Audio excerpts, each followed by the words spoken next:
During the first half of 2020, Turkey's overt military intervention in support of the Government of National Accord (NA) reversed the course of Libya's civil war. By empowering the Tripoli-based government to drive opposition forces backed by Egypt, the United Arab Emirates, UAE, France, and Russia from western Libya, Turkey has also gained a strategic advantage over France, the UAE and Egypt in a broader competition for influence in Africa. Michael Tancham analyses this issue in his article titled "Turkey Advances in Africa Against Franco-Emirati-Egyptian Entente."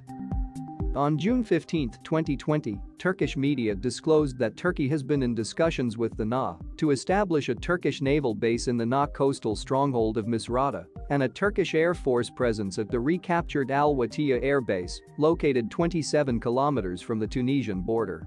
With Turkey's effective demonstration of its expeditionary capabilities in Libya having already increased Ankara's clout in Algiers and Tunis, the prospect of a permanent Turkish military presence in Libya is cementing Turkey's status as a major power in North Africa, as well as enhancing Turkey's diplomatic and economic reach in Africa south of the Sahara. On August 13, 2020, Turkey and Libya signed an economic agreement to resolve outstanding issues arising from Turkish construction projects initiated during the Gaddafi era, estimated at 20% of Libya's investment projects that will also clear the way for new Turkish investments and increased trade. In 2019, Turkey became the largest exporter to Libya after China, surpassing the EU and earning Turkey $1.53 billion in revenue. Yet Libya is just the tip of the iceberg. From 2010 to 2016, Ankara opened 26 embassies in Africa, and Turkey's outsized presence in Libya now serves as platform from which Ankara can promote its ongoing effort to expand Turkey's economic and political footprint across Africa.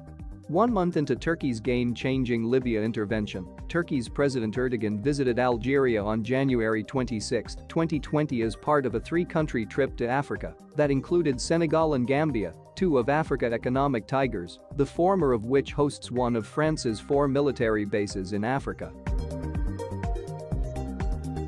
In Algiers, Erdogan announced the goal to raise bilateral trade between Turkey and Algeria to $5 billion and pushed for a free trade agreement. Turkey's 2019 exports to Algeria totaled a paltry $5.1 million, placing Turkey 76th among Algeria's import markets.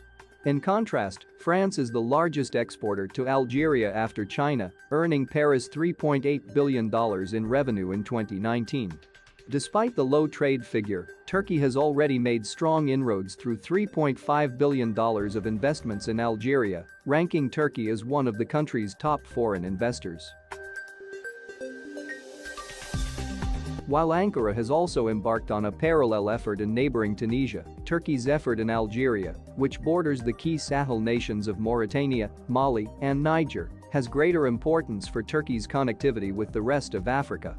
Declaring Algeria as one of our strategic partners in North Africa, during his January 2020 visit, Erdogan explained, Algeria is one of Turkey's most important gateways to the Maghreb and Africa. Not confined to West and Central Africa, Turkey's Africa outreach efforts also include the Greater East Africa region, extending down the Red Sea coast and into the Horn of Africa. These efforts have been a cause of concern for Egypt and its Gulf partners, the UAE and Saudi Arabia. Turkey's strategic capabilities in the Red Sea were significantly enhanced in September 2017 when Ankara opened a military facility in Mogadishu, Somalia. Turkey's $50 million 4 square kilometers Mogadishu base is its largest training facility outside Anatolia and is expected to train 10,000 Somali troops. With Turkey being able to house assets for its own naval, air, and ground forces, the Mogadishu base provides Ankara with a position reasonably close to the Gulf of Aden, the strategic eastern entry into the Red Sea.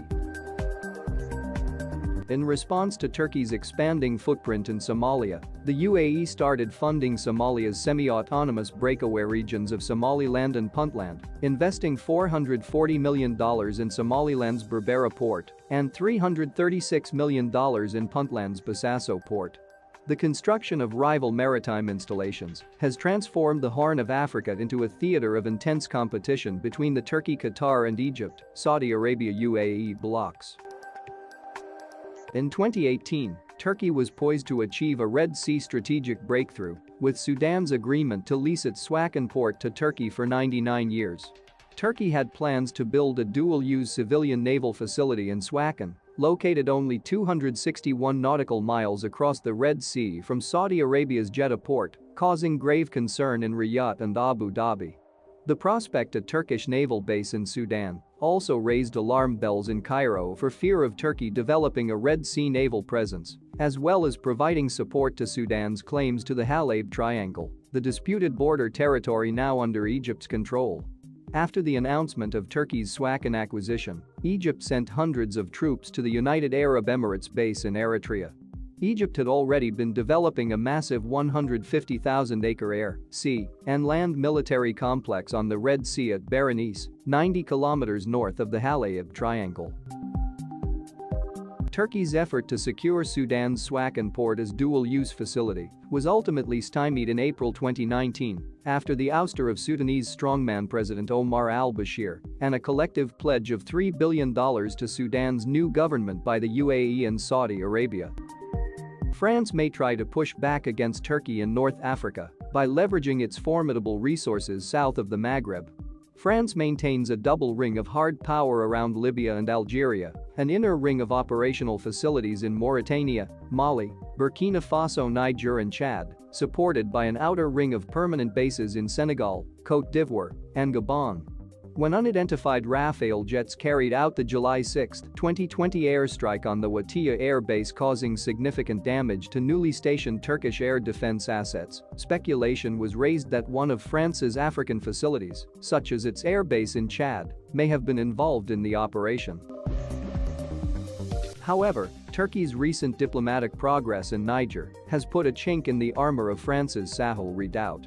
In a significant advance, Turkey and Niger on July 21, 2020, signed several agreements on economic and defense cooperation. Following the Somalia model, among the agreements signed between Ankara and Niamey was a military training cooperation agreement. The economic agreements build on the breakthrough January 2020 deal between Ankara and Niamey to allow Turkey's General Directorate of Mineral Research and Exploration to conduct exploration and mining operations. Because France generates 3/4 of its electricity from nuclear power and 1/3 of the uranium used is mined in Niger by the French company Areva, Turkey's entrance into Niger's mining industry was an early signal of a widening relationship. Turkey's diplomatic advances in Niger are matched by parallel advances in the Horn of Africa with Ethiopia, which is the ascending powerhouse of the region. As Egypt increasingly threatens Ethiopia over the latter's construction of the Grand Ethiopian Renaissance Dam on the Blue Nile, Ethiopia has looked to the expansion of its relationship with Turkey as counterbalance. In addition to a growing trade relationship between the two countries, Ethiopia is the leading destination for Turkey's Africa investments, receiving $2.5 billion of Turkey's almost $7 billion of investments across the continent. The relationship paid off in 2018 when Ethiopia shifted its policy toward Somalia, opting for a new era of cooperation with Turkey's ally. The situation reportedly has prompted Egypt to engage the breakaway region of Somaliland in discussions over building an Egyptian military base in the autonomous territory. France is Egypt's third-largest weapons supplier and maintains a naval base in the UAE. Turkey's advances in Africa will likely prompt Paris to work even more closely coordinated with Cairo and Abu Dhabi in sub-Saharan Africa to thwart the further expansion of Ankara's influence. All three might also find common cause with Russia toward this end in other parts of the continent, making Libya a preview of a wider African contest in which the European Union has vital interests but remains in an enfeebled position to influence the course of events. Such a development would also present the United States an ongoing strategic dilemma.